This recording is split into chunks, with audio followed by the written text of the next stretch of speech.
जय श्रीमद् भागवत।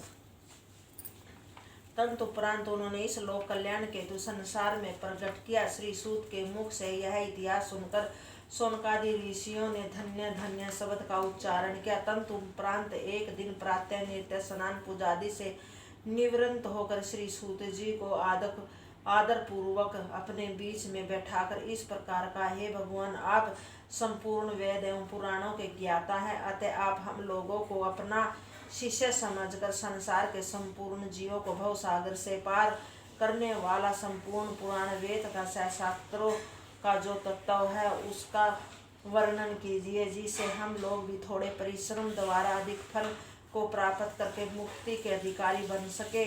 इसके साथ ही आप हमें यह भी बतलाने की कृपा कीजिए कि जिन परम ब्रह्मा प्रभु का केवल नाम लेने मात्र से संसारी जीवों का उद्धार हो जाता है, उन्हीं परमेश्वर ने मृत्यु लोक में आकर देवकी के गर्भ से जो सवगुण अवतार लिया उसका कारण क्या था। श्री बलराम के साथ रहकर उन्होंने संसार में कौन कौन सी लीलाएं की।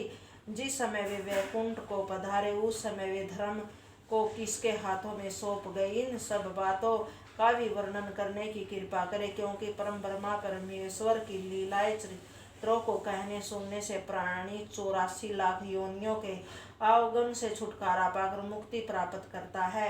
व्यास कहते हैं कि हे शौनकादि ऋषियों की यह बात सुनकर श्री सूत ने अपने हृदय में अत्यंत प्रसन्न होते तत्पश्चात उन्होंने सर्वप्रथम श्री सुखदेव के चरणों का ध्यान किया, जिनके सत्संग के कारण उन्होंने श्रीमद् भागवत की कथा को श्रवण किया।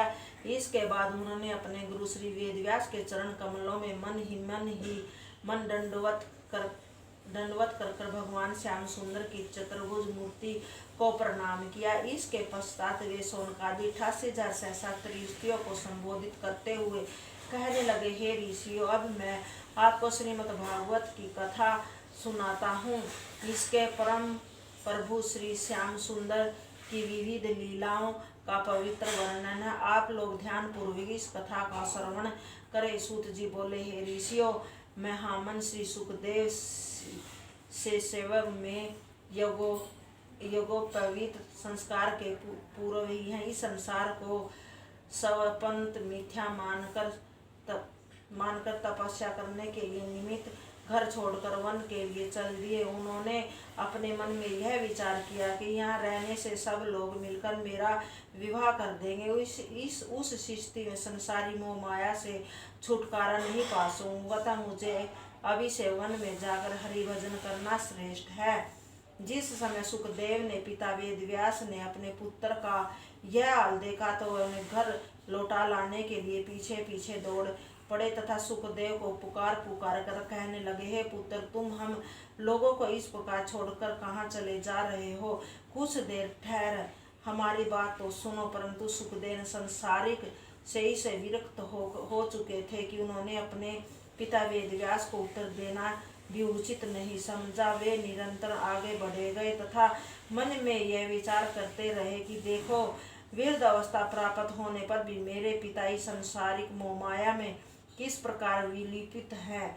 उस समय वन में वृक्षों ने श्री सुखदेव की ओर से श्री व्यास को इस प्रकार उत्तर दिया, हे मुने, संपूर्ण संसार मिथ्या, यहाँ कोई किसी का पुत्र तथा पिता नहीं है। यह शरीर नश्वर है जो बारंबार जन्म लेता है तथा मृत्यु को प्राप्त होता है। इसके विपरीत जीवात्मा नश्वर है, यह कभी नहीं मरता। अतः तुम्हें अपने पुत्र के जाने पर किस प्रकार शोक नहीं करना चाहिए।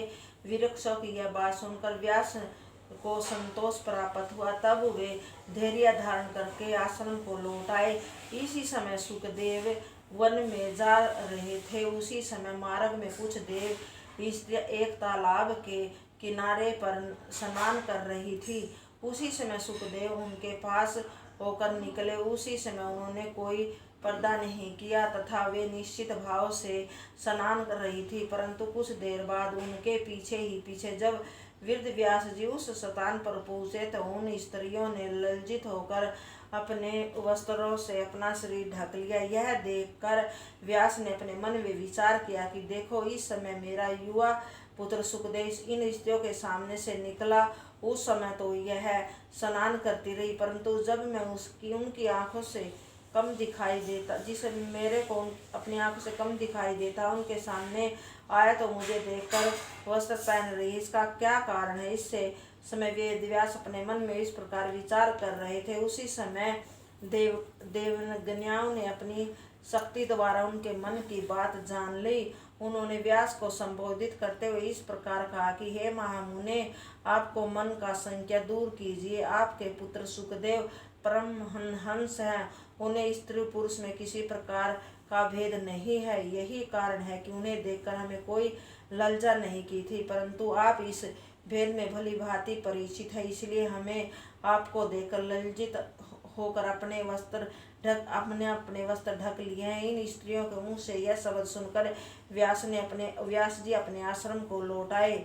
सूत के मुख से श्री सुखदेव की ऐसी प्रशंसा सुनकर जय श्रीमद् भागवत। आज की कथा में हमें यह पता चला है कि श्रीमद् भागवत ही श्रेष्ठ महापुराण है। जय राधे दामोदर।